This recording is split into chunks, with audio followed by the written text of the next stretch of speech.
గాయత్రి వంటింటికి స్వాగతం. ఇక్కడ నేను చూపించబోయే వంటని మీరు కూడా చేసి మీ ఫ్యామిలీ మెంబర్స్తో రుచి చూసి ఎంజాయ్ చేస్తారని ఆశిస్తాను. ఈ వంటలపై మీ అభిప్రాయాలు, ప్రశ్నలు నాకు gayatri@gayatrivantillu.com ద్వారా తెలియపరచగలరు. గాయత్రి వంటింట్లో ఈరోజు ఆమ్కా పన్నా తయారు చేయడం నేర్చుకుందాం.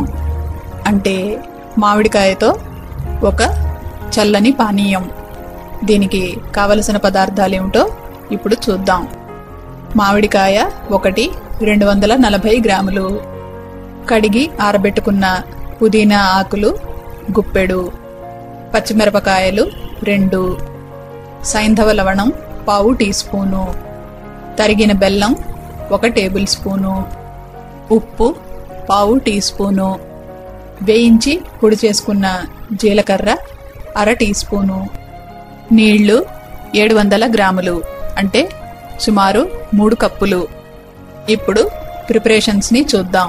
ముందుగా మామిడికాయని కడగాలి. కడిగే ముందర ఈ మామిడికాయకున్న ముచ్చికని కట్ చేసుకోండి.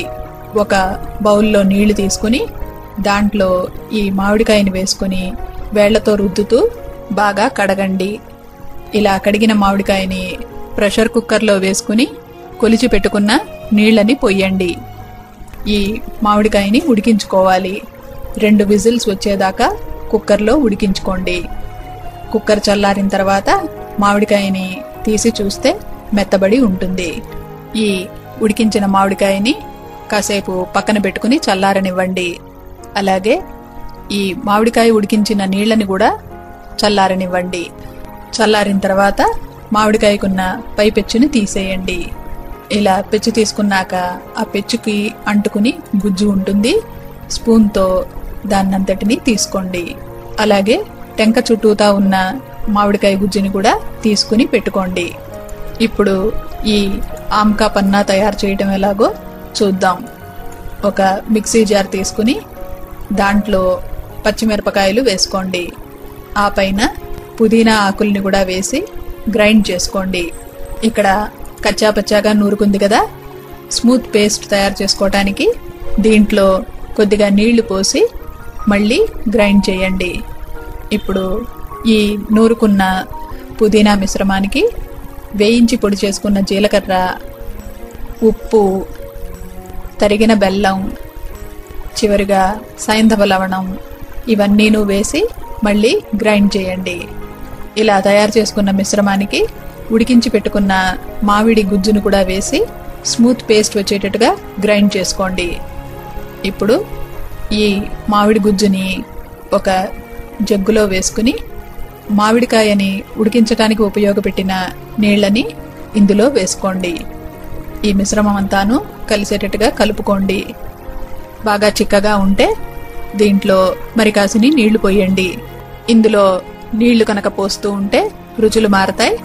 ఉప్పు, తీపి, కారం వీటిని రుచి చూసి వేసుకోండి.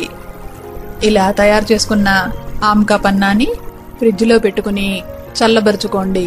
సర్వ్ చేసే ముందర స్పూన్తో ఒకసారి కలుపుకుని గాజు గ్లాసుల్లో పోసుకుని సర్వ్ చేసుకోండి.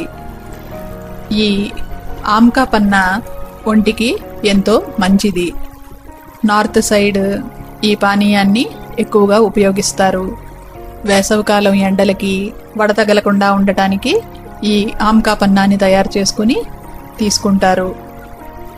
ఈ పానీయం తయారు చేసుకోవటానికి మామిడికాయ బాగా పుల్లగా ఉండాల్సిన అవసరం లేదు. ఒక మోస్తరు పులుపున్నా సరిపోతుంది.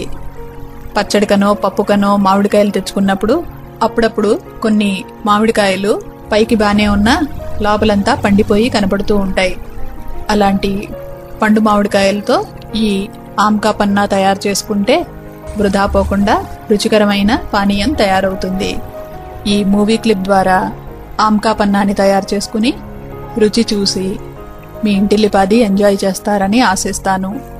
ఈ రెసిపీకి సంబంధించిన డీటెయిల్డ్ డిస్క్రిప్షన్, టిప్స్ మీరు నా వెబ్సైట్లో చూడగలరు.